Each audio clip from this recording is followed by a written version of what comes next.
Absolutely. Yeah. I've been carrying it around with me. You're welcome.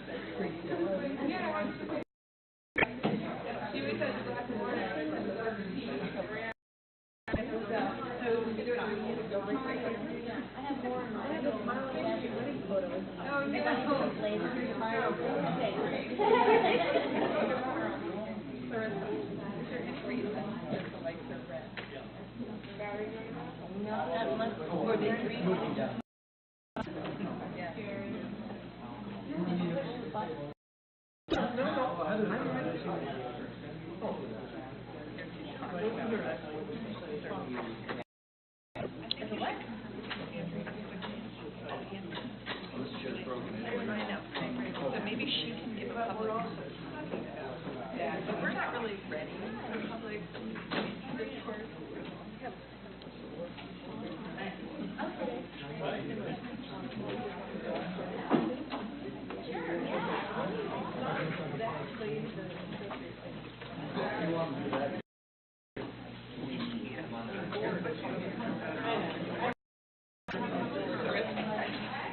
You know, Brad. My question is,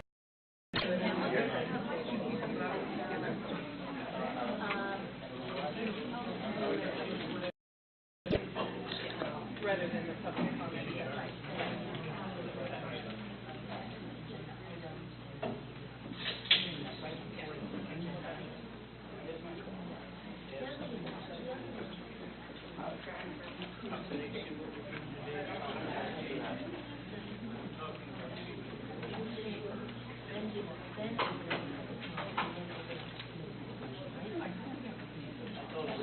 Say that again, what? All right, you do this, and then say before.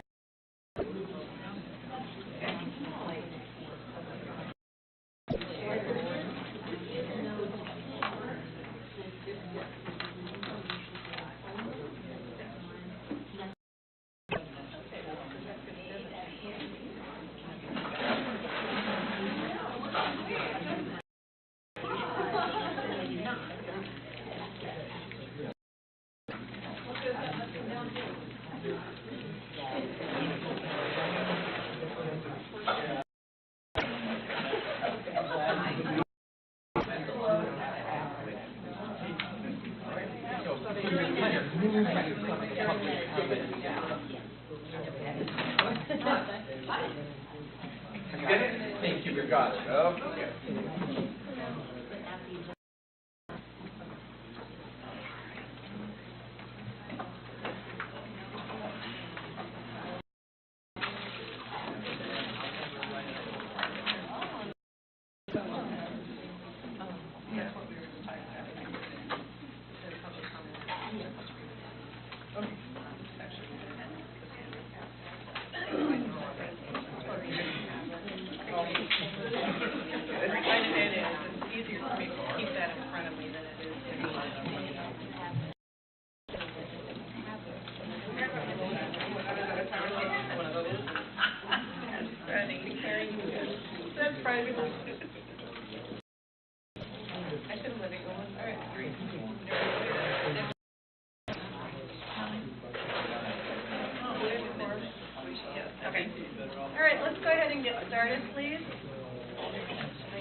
Thank you for coming, everyone.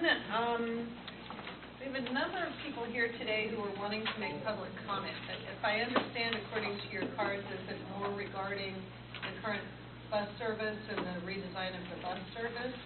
Okay, what we'd like to do is Cassandra Borchers is going to be doing a presentation on the service redesign, so we'd like to say public comment for that section and have her do the presentation.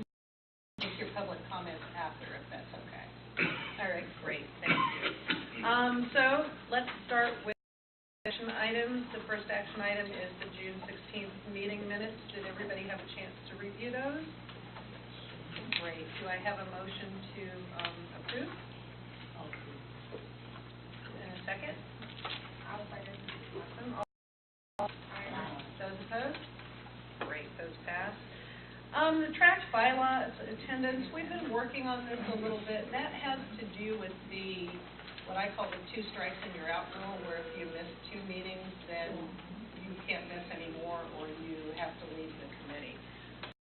I think, given the amount of time that a number of us have spent on the committee already, that it just struck me as not particularly fair to the people who put in a suddenly maybe a couple of incidents happen and you're off the board. So we took a look at that. We're going to be looking at changing the attendance, and now comprises an 80% attendance rule, which means if you're here 80% of the time, that is to keep you on the committee. So if that's, Cassandra, is that 2 meetings a year? Current bylaws state 2 misses a year, okay, which is about 80%, given that we had planned for about 10 meetings a year. But what that does by making it 80%, those that have been on the committee longer and have a good attendance record, if they have a 3-miss moment within a single calendar year, that sort of eliminates that pressure of the 2 misses every year, because it now is the 80% over the 10-year, over your time on the entire term. Yes. So that's the change to that.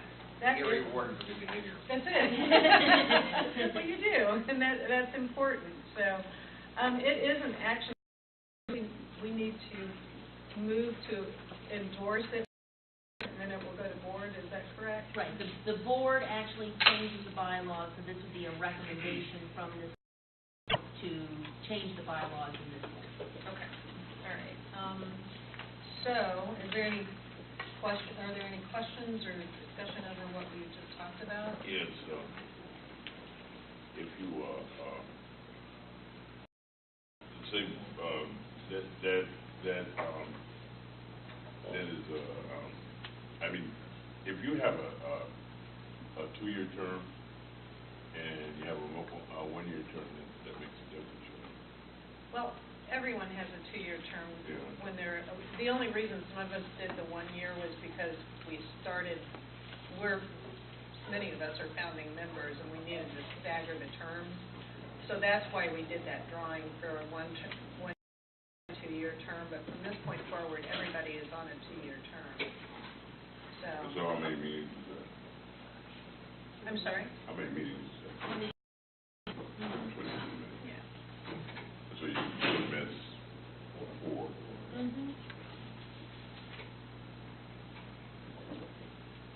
Any other questions? When was the last meeting? Last month. 16. We meet on the same Tuesday every month.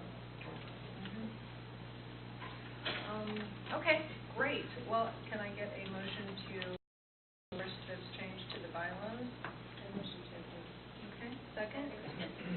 Great. All in favor? Aye. Those opposed? Great, thank you. Something I was talking about just briefly before we started the meeting, we've been kind of running over our allotted time somewhat over the last few meetings, and I appreciate the amount of time that you guys take. I know we all do. Appreciate the amount of time that you take out of your schedule to be here. We want to try to keep the meetings on schedule. We'll be starting at 4 every month, and we want to do our best to keep them on schedule. As a result of that, please keep any comments or questions to the topic that's being presented. If you have anything that's outside of that topic that you have questions from, we have great staff here that always shows up to the meetings, and I know are more than happy to discuss those questions with you outside of the meeting, either right after the meeting or any time you call. I don't know any other organization that's as responsive as this one. So if I cut you off, I'm sorry, but it's on the lines of that might be something you want to talk to staff about after the meeting, just so we can keep the meetings moving forward and try to get out by 5 o'clock. The other thing I wanted to remind you of, we talked about doing this a couple of times, and we've got it on the agenda for next month. We're going to do a real quick roundtable. We have new members here, and we have members here that have been here. We want to do a real quick roundtable at the beginning of the meeting.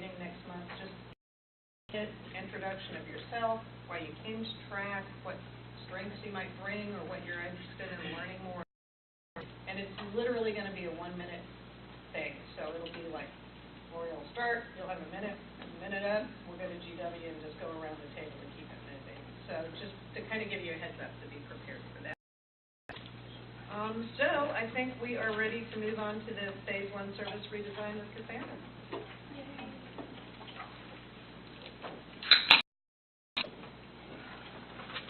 So we'll try to go through quickly but comprehensively, because we know that there'll be lots of questions and lots of good discussion.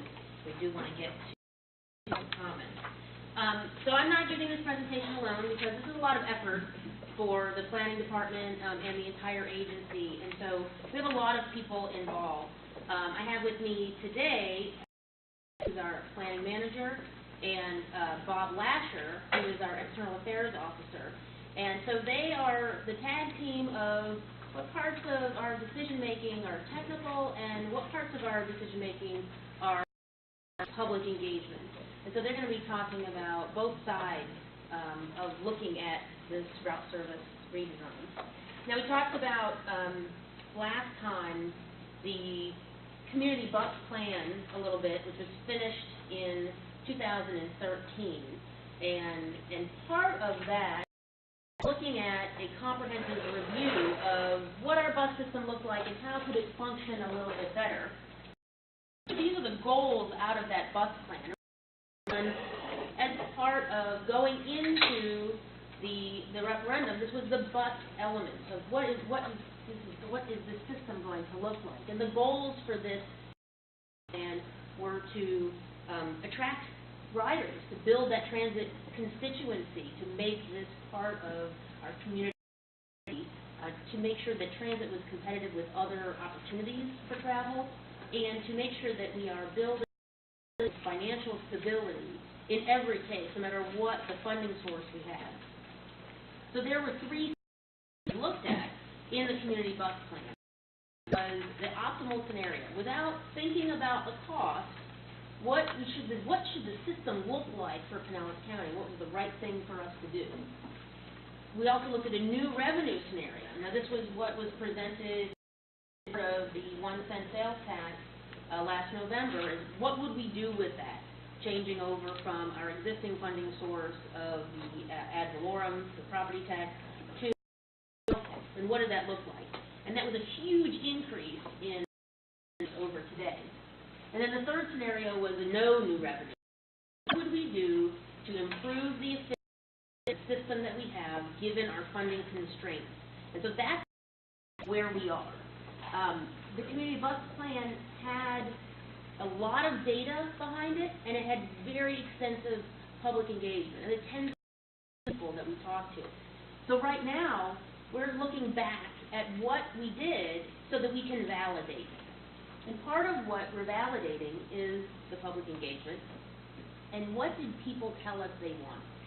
They wanted frequency. They wanted hours of service. They wanted things faster. The data was telling us that we have certain travel patterns, and how do we best support those travel patterns?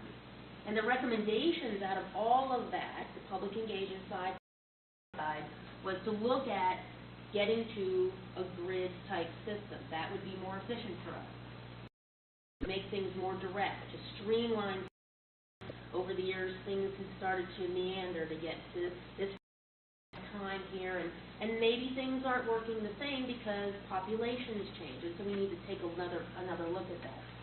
But everything was trying to figure out how to get better service out there. So now sitting here today, when we look at the community bus plan, no new revenue, meaning we're working under the money that we have right now, versus our budget discussion, we have a number of things that are going to come before the board.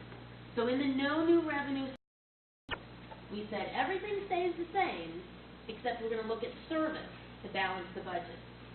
And what we said was, if we had to just look at service, that would be an almost 30% cut. And that is not where we want to be. It's not where we want to be to provide the best service for Pinellas County. So when we look at the fiscal year 2016, the board is going to take a look at a lot of different things. One is going to be, is the ad valorem set right? Are the fares set right? Can we get more advertising revenue in the door to help us save the service? And then will we have to look at service adjustments? Yes, and that's what we're going to talk about today. What is that at service adjustments? And then we do have some budget savings that we've come up with internally, both from not spending as much that we had last year and trying to save some money there, but also looking at some new cuts on the administrative. It's a very small cut, but it is looking at making sure that we are running the most efficient system as a system, as an entire system. So we're looking at each route in the entire network, and this is phase one. We have a 10-phase plan, and we've shown you those phases last meeting. This is the first one. Look at all of the performance for all of the routes, and selected this group to start with.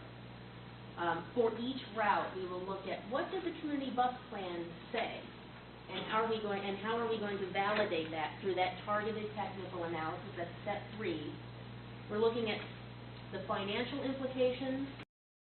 How might people travel differently if this route is changed, and then talking to people who use the system, talking to the businesses that are along certain routes, and recommending an action to the board. So for each route that we're talking about, we're going to go through step by step each one of these.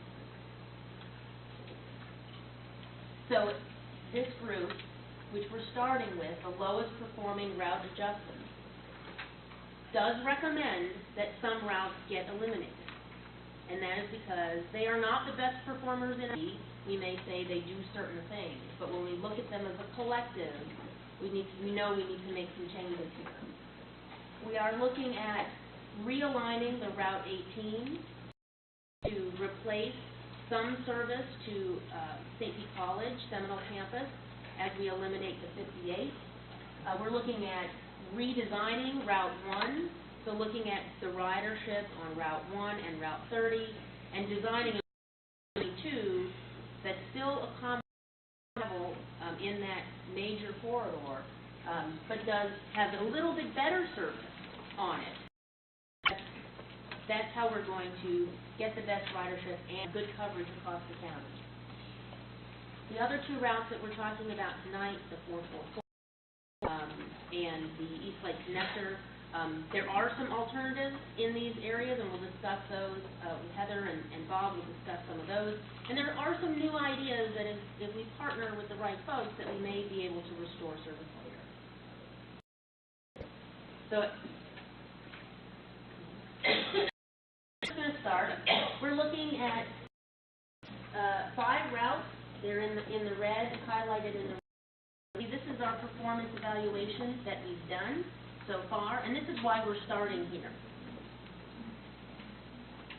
Heather's going to walk through the technical analysis, looking at current ridership, the demographics, what's out there today, and Bob is going to talk about that first phase of public engagement, how we engage the riders, some of the onboard surveys. We have talked to the union and bus operators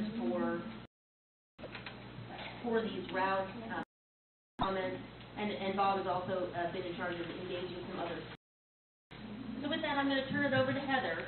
She's going to walk through with Bob each route, and then we'll go ahead and take questions and comments. Great. Hi, good evening. We'll start with routes 1 and 30. We just went through these in numerical order, so they're not in order for or anything like that in terms of performance. As Sandra mentioned, we're going through this process to look at the same things for every route. For the 1 and the 30, we first looked at their performance evaluation, and Route 1 is the 4th lowest performing route in our system, and Route 30 is the 6th lowest performing. The community recommended that we eliminate Route 30 and redesign Route 1, and that's exactly what we're still recommending today. we call the new Route 1 the Route 22, as it would serve 22nd Avenue from 22nd Avenue from Tyrone Square Mall to 4th Street.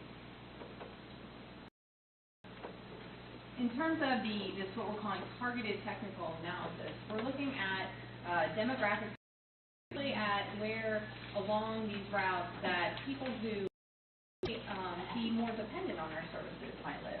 We're looking at the elderly population, lower income households, households where there is no vehicle ownership, and then also in terms of the onboard survey, looking at where people are transferring to go to and from, how much they're transferring, and then we conduct ridership analysis where we look at the number of boardings and the number of people getting off at each bus stop along the route to look for areas of high activity. So in terms of the Route 1 and 30, we really find that overall, it's not serving large transit-dependent population. However, there were some concentrations in certain areas along the route. For example, on the eastern end of the Route 1, there are some lower-income households that also have zero car ownership. In terms of the ridership analysis, what we found is that there's, on most of the stops throughout the route, there's only 0 to 2 total ridership at the stop, meaning ons and offs. So we're having very little activity in the lot route. Where we do see more activity is where people are transferring to our north-south route. So this route intersects the Route 74, the Route 19, the Route. This route provides services every 20 to 30 minutes, and if people can take those to their destination, they're either walking to those or taking one of these routes to transfer. So all of this information we use to help us make our recommendation and to validate those recommendations that were made back during the bus plan. In terms of the financial implications of this, as Cassandra mentioned, this is all part of the budget conversation, and so for this particular service modification, it would save us approximately $21,000 in net annual operating costs. So that's taking into account the fare box, the revenue from, and then it also would save us the need to replace one bus. That's all we're using on that route today, and that's approximately $500,000. And then on the other side, we could see a potential increase in DART ridership, so we're making sure as well. For each of these routes, we said that we would go and try to identify alternatives for people that may be affected. You can get back to that on stage talking. I have a problem with this thing. I keep hitting the wrong button. Alternatives for people who can no longer use the service because it's been eliminated or a section of the route's been eliminated. So for the routes 1 and 30, as I mentioned before, particularly for the 30, because that's the one we're recommending eliminating, people would still have access to Route 38, which is on 38th Avenue North, and about half a mile walk, and then also to this new Route 22, which is on 22nd Avenue North, and which is also about half a mile walk. And then, of course, the routes that people are already using, that people can walk to, transfer to one of, or transfer to wherever they need to go. To get to downtown St. Pete, you may take Route 4 to downtown St. Pete or to Gateway Mall. So those would be alternatives in terms of bus. For people who live along 1st Street North, we actually have very little ridership in that part of the corridor, most likely because it's only a couple blocks from Route 4, which comes every 20 minutes. They can walk there. They're not going to wait an hour when they can walk, to a 20-minute bus. Also, during our onboard survey, we asked people, and anyone take the onboard surveys? Has anyone surveyed? No? Okay. Well, we did ask people, if this route, how would you, or would you still make the trip to your destination? And for this one, I think it was over 75% still make the trip, and they would make it either by one of those other bus routes, by carpooling, taxi, bike, walking. We also found in our communities along 1st Street where people utilize golf carts for some of their shorter trips. So that's other. So there may be that option for some people where they have, way, or maybe motorcycle or something else that they wouldn't have answered as one of those choices. And then for those who qualify, DART location containing anyone from DART service, so that's still available throughout these service areas.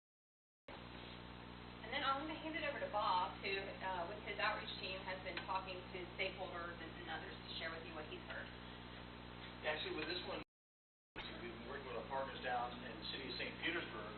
They were the ones who recommended maintaining bus service on 22nd Avenue, and they asked, requested, that they be the ones who reach out and contact and the residential areas association.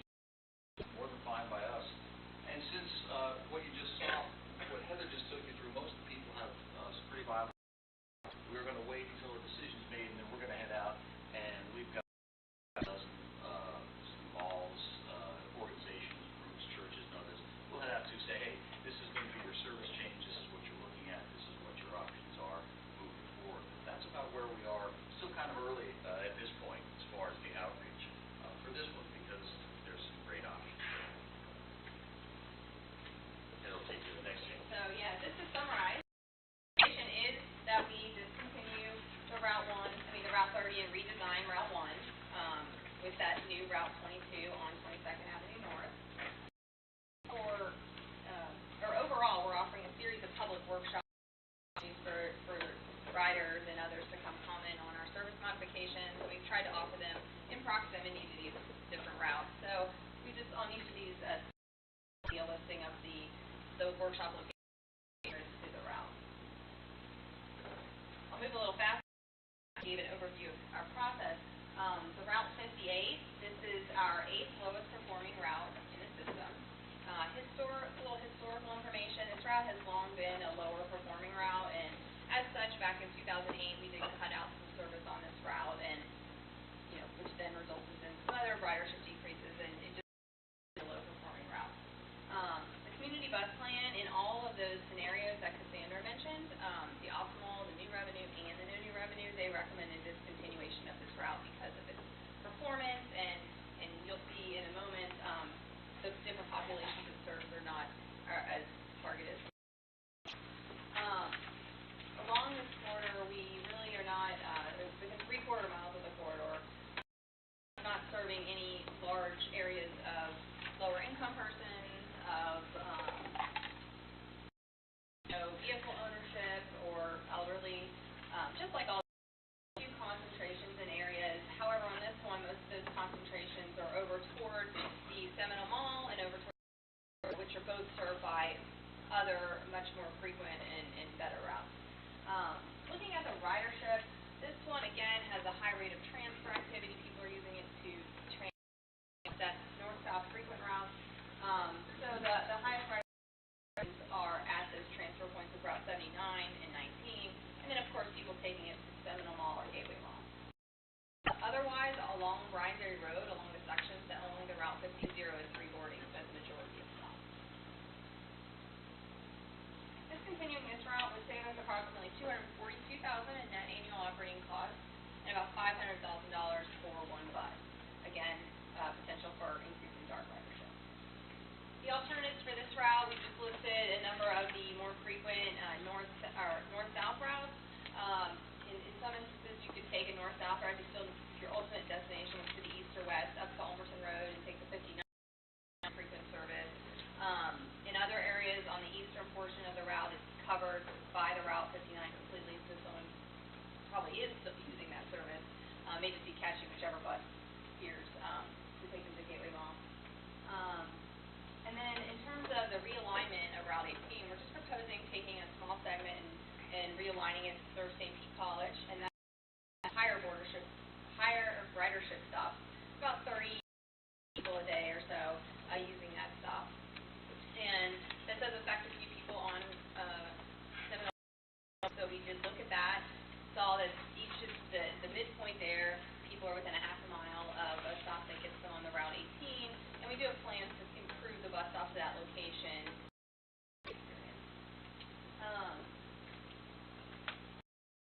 It was over 60% of people said they would bike, walk, take a taxi if this route is not available. And then again, available to people who qualify. Provide you a summary of the public outreach for this route. Which is still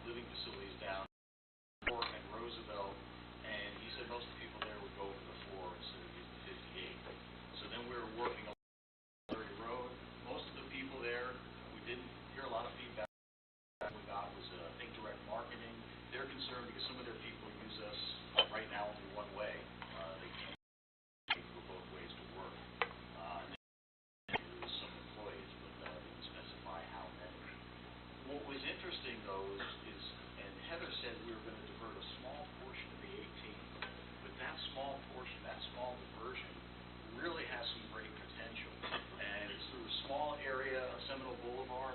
It's going to go over 102nd Avenue, then down by St. Pete College. But not only St. Pete College, there's the City Rec Center, City Hall, you've got the public library, and then as it comes to Seminole Boulevard, passes a very large multiple-unit living complex, Seminole Gardens.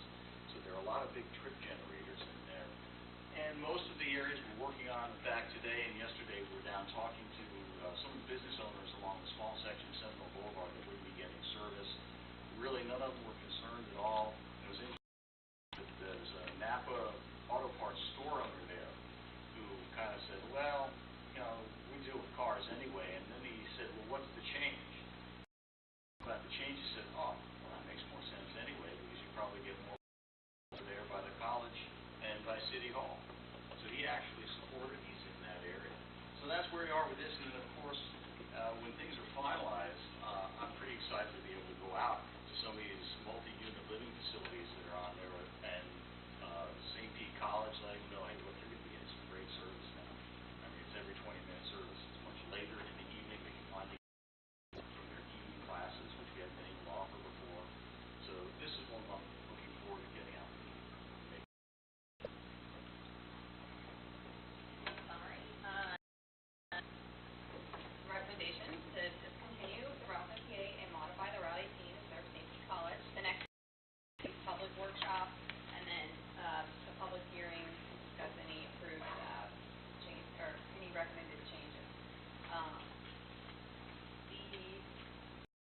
The 444, serving the Pinellas Park area, performing route. From this route configuration, it's not too hard to see why. One around this route, they stopped at shops at Park times and Walmart a couple times. So, and it only runs one direction, and for very few hours in the day. The bus plan does recommend discontinuing this route, and also did believe that that analysis did show that there may be some value in having a circular type service in the area, but that was not defined by the bus. Looking at this route, we do see that there are portions of the route that serve populations that are fairly low income, and some areas of ownership. There is actually, what was interesting, that the 3/4 mile area around the route actually has a lower level of people over the age of 65 than the rest of the county or the rest of the system, than what the rest of the system serves. We do know there's a few areas with concentrations of older populations, the mainlands, and then there's a couple of living facilities and 55 plus. There is a low level of transfer activity, and we're using this route to just travel to and from places along the route. And when we looked at our ridership analysis, that confirmed that most of the ridership is at the Crystal Lake Manor area and the southern portion of the route, and then at Walmart, with also some ridership at Shops at Duke Ranch. Within the Shops at Parks. Yeah, within the mainlands area and the northwest portions of the route, there are riders at the majority of stops. Discontinuing this route would save us approximately $145,000 in net annual operating costs, and about $491,000 because we use a smaller bus on this route than we use on other routes. Again, a potential for increase in dark ridership. Alternatives to the 444, we found that the Route 19 is a good alternative, particularly for the lower income portion. Most of the lower income portions along the route are adjacent to either 19 or Route 74. Route 19 is also a good alternative for the riders in mainland. Now we're actually close to the entrance of mainland, so that's an option for. We did talk to the bus operators about this route, and they said that Route 19 is a good. There are some people that use the Route 444 and closer to Walmart store. It goes in the parking lot, but that people could walk out and use the Route 19 instead. This one was very interesting in our survey, in that 100% of the people surveyed said that they would still make their trip if this route were. We double-checked that data. They said they'd walk, carpool,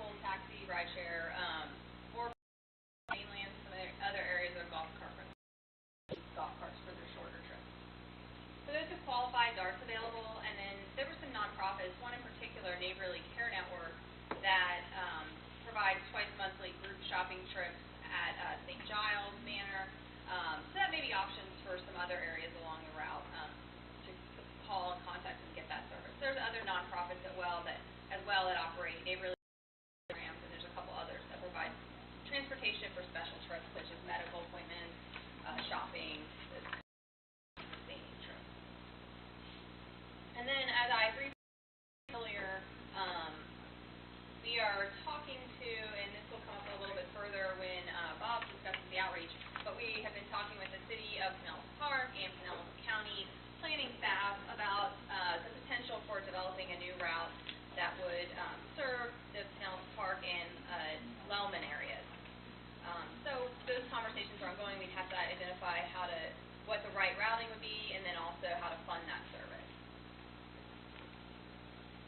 Bob, I'll let you. I have a question. You've referred several times to the DART, to those who qualify for DART. What qualifies you for DART? You have to be, there's a process we go through. We have an application process, and you have to have either a disability or really just a disability that prevents you from accessing or using the regular fixed route service. So there's an and that process determines whether or not you can use the service. The DART service is, I think it was $4 a one-way trip. Yes, $4. $4 a one-way trip. And it can be, walk, you can be using a cab, maybe a shared cab, it could be a cab ride, and then for folks in scooters and wheelchairs, maybe they can send a van, they can along.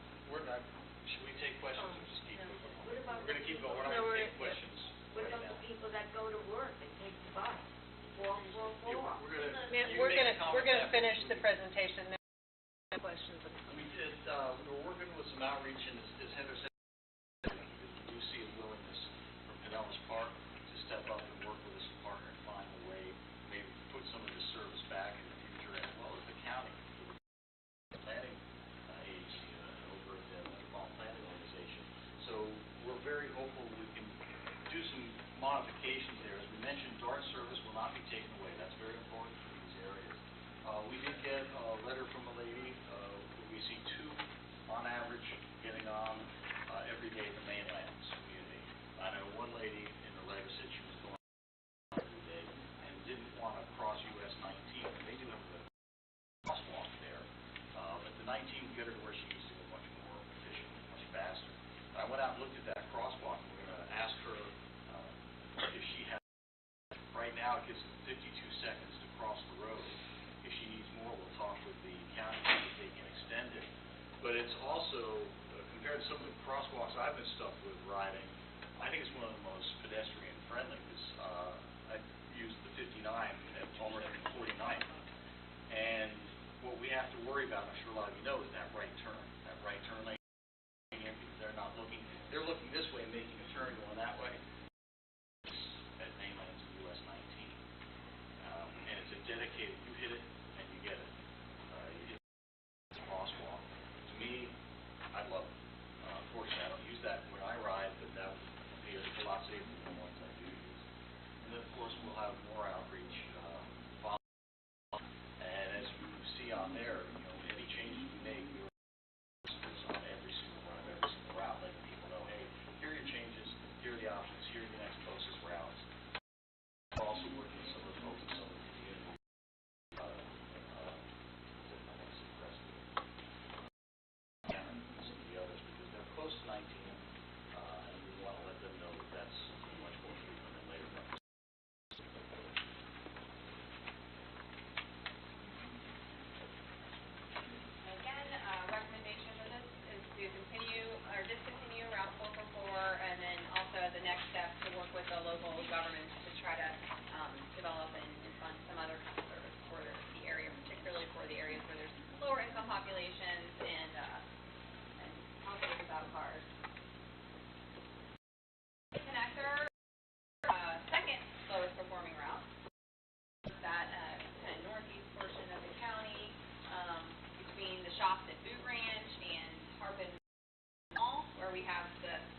the bus plan, this service is only a couple months old, so they didn't make any recommendations regarding this route.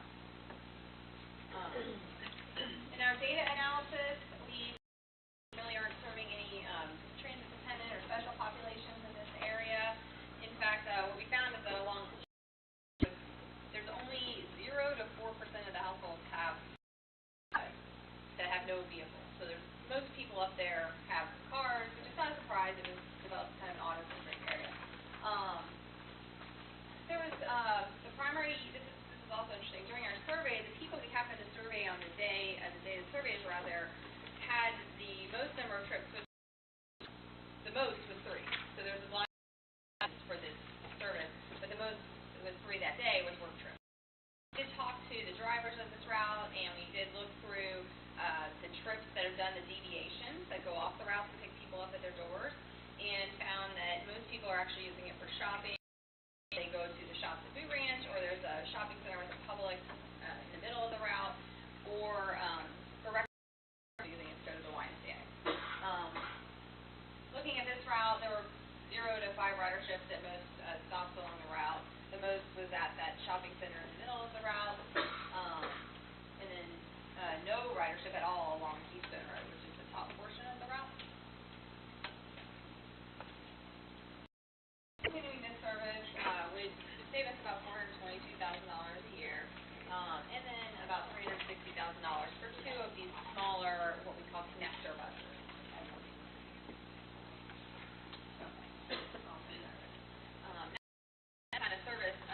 Alternate service up in the East Lake area called the East Lake Shuttle.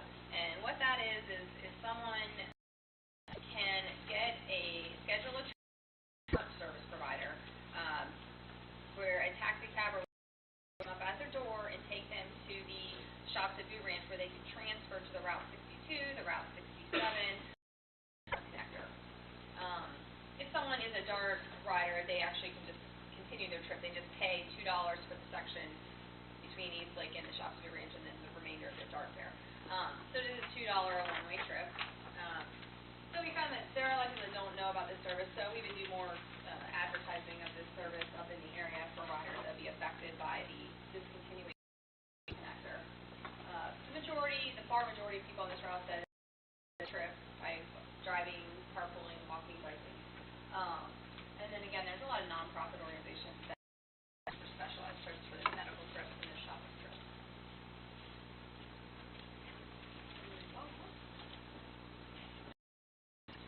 As we move forward with that, we will have an East Lake Shuttle. We have people on all of the runs there showing them they still have that option to get around. Shops at Boot Ranch and connect with PSTA. As far as the outreach, one of our longtime partners, Jim, is the president of the Council of North County Neighborhoods. He was our first call. He's getting the word out to the organizations up there in the neighborhoods, as well as the Citizens Alliance for Progress up in Tarpon Springs, which is run by Mayor Archie. I talked to Mayor Archie, well, I've got voicemails from Mayor Archie, and I'm still trying to get to talk with him face to face. There weren't many on and offs up there, about 4 a day for this route. Interestingly, we were involved. One of the things I was working on in 2011, 2012 was the initial outreach for this route, which was feedback from the public, these neighborhood associations, who went out to groups and organizations. This route got the highest amount of feedback saying we wanted this is what and nobody's ridden, which I really do find odd. That's one of the reasons we're here today. Not many people riding. They knew about it. We publicized just as much as the other ones. The other ones are getting much better riders. So we'll be going out again, as I said, on each one of these rides every day of the week, making sure people know, hey, if we have this is going to be cut, here are your options. And at least with the East Lake Shuttle, they've got some great options.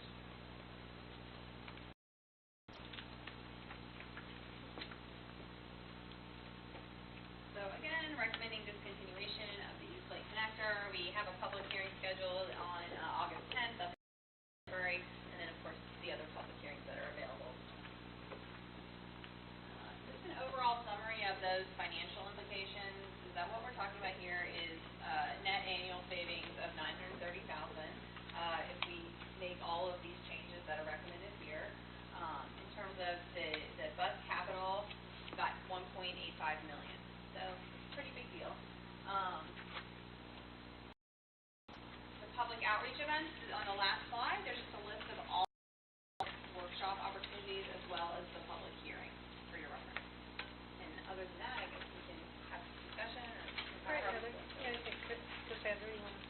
Yeah, and the pleasure of the chair, we can take some questions from the committee, and then when you're ready for public comment, you will, anyone who's wanting to make public, fill out a card. There are yellow cards there on the table. I think you have 4 already.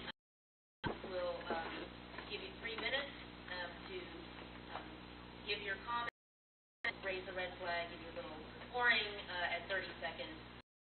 We do ask that for public comments, keep your comments to 3 minutes, and that gives everybody a chance to talk and be heard. We will be summarizing the comments we received tonight at the meeting. The planning committee meets tomorrow. We'll be giving this presentation again with these comments.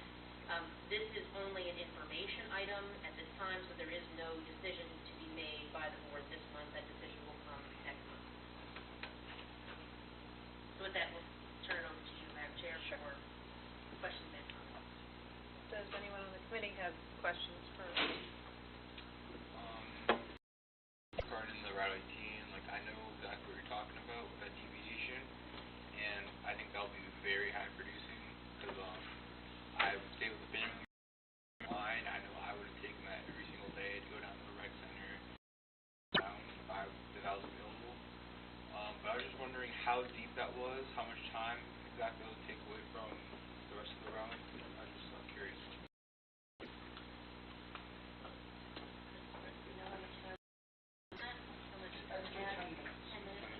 It'll vary by number of ordinances as well.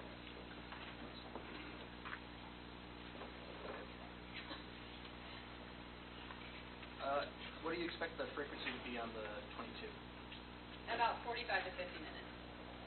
So a little better than what's out there today. That's the, yeah, I've tried to take the one and either didn't run as late as I wanted to, or I couldn't take it. And as somebody who lives on First Street North, I walk through before, I don't Yeah. even mess around with it, so. Yeah, it's good. and then one is between 60 and 90 minutes today, depending on what time of day. Right. I was also wondering with the core frequent, if there's any increased frequencies to certain routes, if that's today or at a later meeting, or I don't know how it's. There's not any today because this is, some of this is going into the budget discussion and needing to have savings at this time. Bus plans did have recommendations to increase frequencies on core routes, but that would require us to identify some additional funding.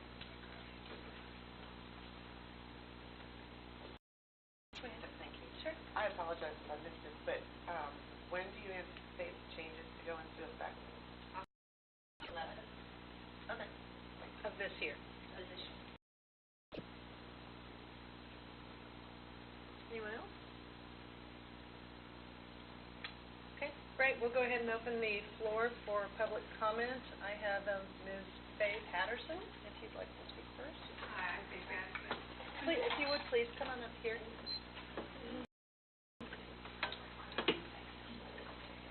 Resident, love it here, and I live in Crystal Lakes Manor. Had it not been for the bus coming into where I live, I would not have been around or know where I'm at or know what's around me. It's necessary for the people that live there that they have a way to get to the certain places like Walmart and shops and Park Place, and I just don't know any alternatives that are being offered, what they are for them, because most of the people are, 65 and up, even though it's 55 and up for us at Crystal Lake. There's a lot of us there, well, I'm not in that group yet, but there's a lot of us that really seriously need this service, and for it to be completely discontinued, and I have not heard alternatives. I just don't know what they would do.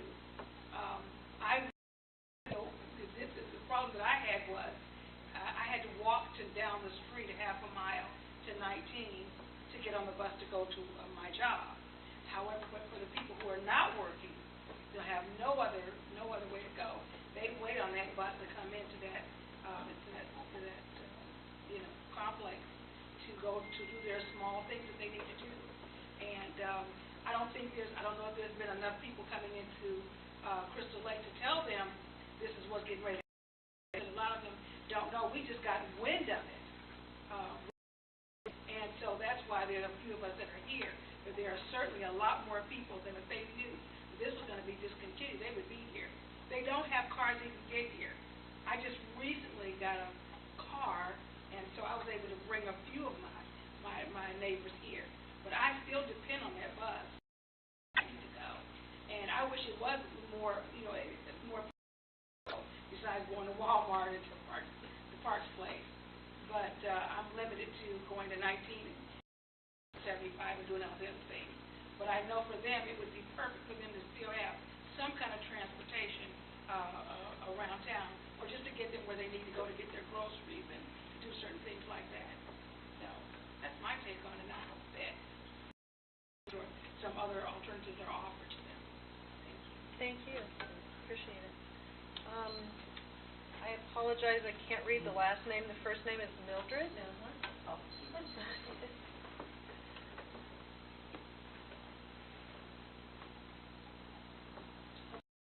Could you please state your name so that we get it for our record? I'm Mildred Powell. Powell.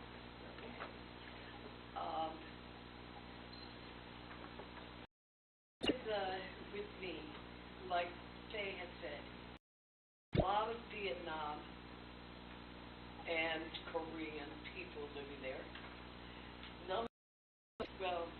The Vietnams, there's some, but the bus.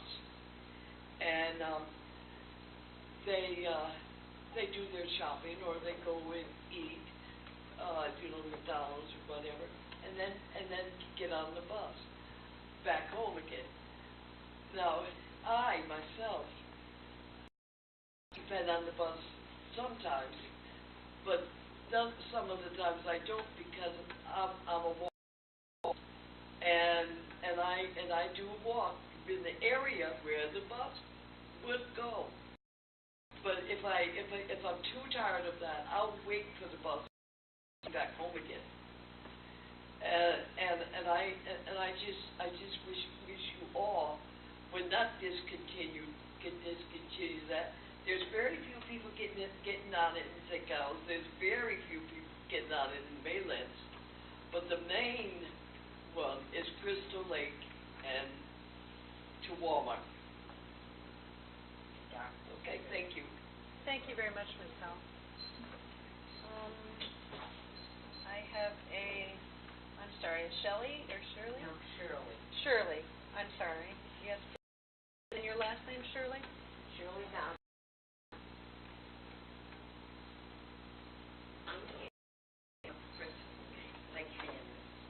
We need the bus.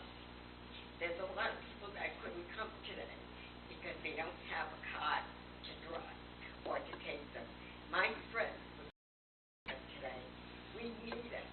How are we going to get to the doctor, to the market, to work in different other places that we need to go? We do need it. Please do not stop it. Thank you so much.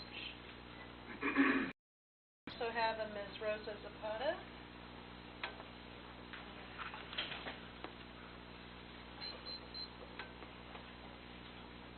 This is Ms. Rosa Zapata. My name is A.J. Ortiz. I'm going to be translating.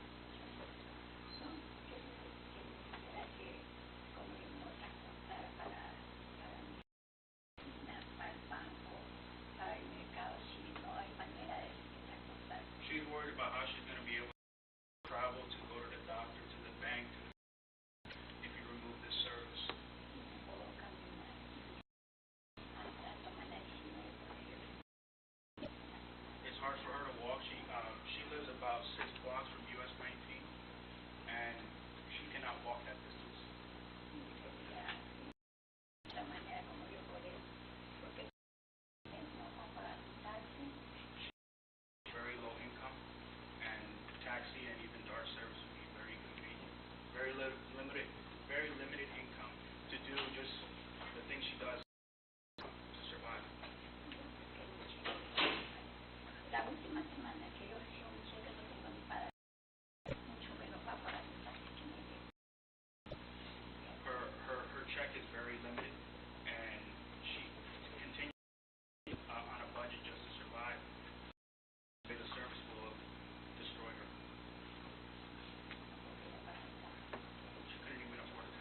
there anyone else who wanted to make public comment?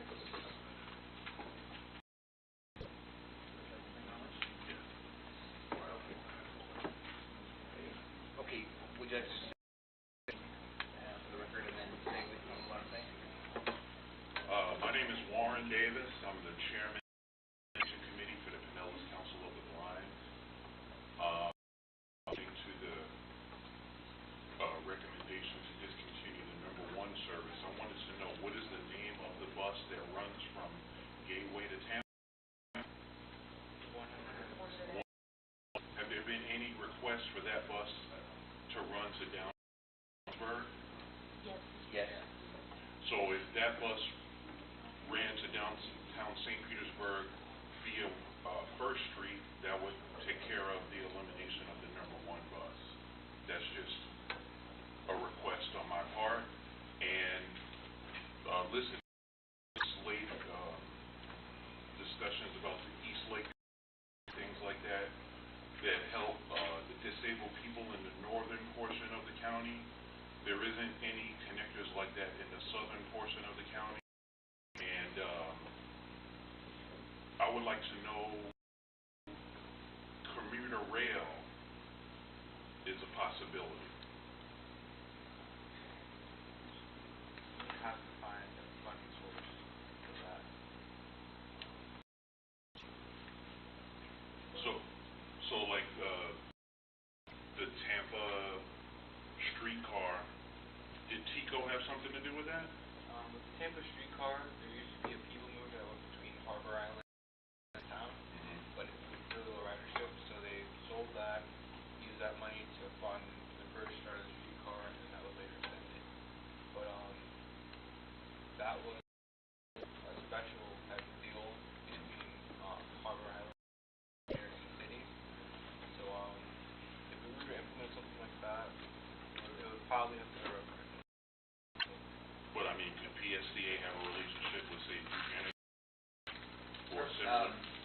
Sir, my name is Brad Miller. I'm the head of PSDA, and Christina's done an awesome job, and you're going to be hired as a planning person. We did have the idea that basically you just suggested, and we had a referendum last November to ask the citizens to pay for it, and they voted against it. That you're talking about Green Light? Yeah. Yeah. This would be a little bit different than Green Light. Green Light was much more expansive. So you're thinking like a private partnership? Yes. I mean, if a company steps up, I guess, but that would have to, Brad, someone that would have may to be step up. something that one of the staff members could, Yeah, well, we can talk further about it. yeah. It's a good idea that you have. Me and you? Yeah, sure. Okay. Okay, next. Real quick, Pat Dahl, I work at St. Direct Center. It's on Route 58 between Stark and Bell. I did an informal survey of my associates. I'm going to estimate we have probably 20 associates. Even if that route goes away, I'm assuming they're out of luck. I mean, they just don't have any other transportation. We also have another call center coming into that business complex. The Barker is coming in. They're a call center too. I'm assuming the demographic is me, and I believe they're going to be maybe 25% bigger than me. So I would assume that when they come in, I think about a month from now, the riders between Stark and Belcher is probably going to double in terms of what gets on and off them.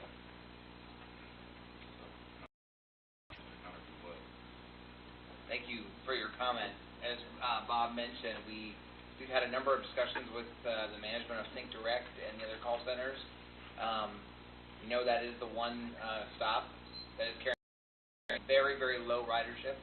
Unfortunately, that route does not run late enough for most of the employees to ride it both ways enough, even though we know that the type of folks that are taking those jobs need it. And we asked I asked the head of the Think Direct company if he would be willing to pay money to support it, since it's only serving his customers, and there wasn't any interest at the time. But Well, in light of the fact that they're coming in and ridership will likely double when their volume comes, I don't know if that changes the dynamic. We can investigate that, yeah. You know, in regards to the 444, I realized that looking at the route, it's in a pretty small, about square mile area.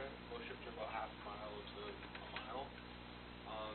You know, I guess the current struggles that that company's having in Tampa, I'm gonna, you know, correlate this. So I know Uber, $2 for those type of trips, they provide the same trips for $2 for that entire span. So it's just in charge. So if you're taking like a half-mile trip, it'd only be like $1. And you can just call them up, or they have the app on Google Translate.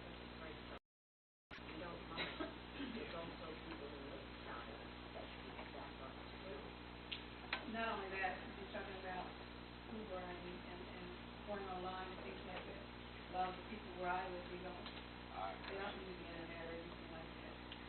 They don't use those kind of services. They're very, everybody at my house is nice. So, it's so many things that limited because it's just the whole dynamic of it. It's a 55 and up with most people. Around.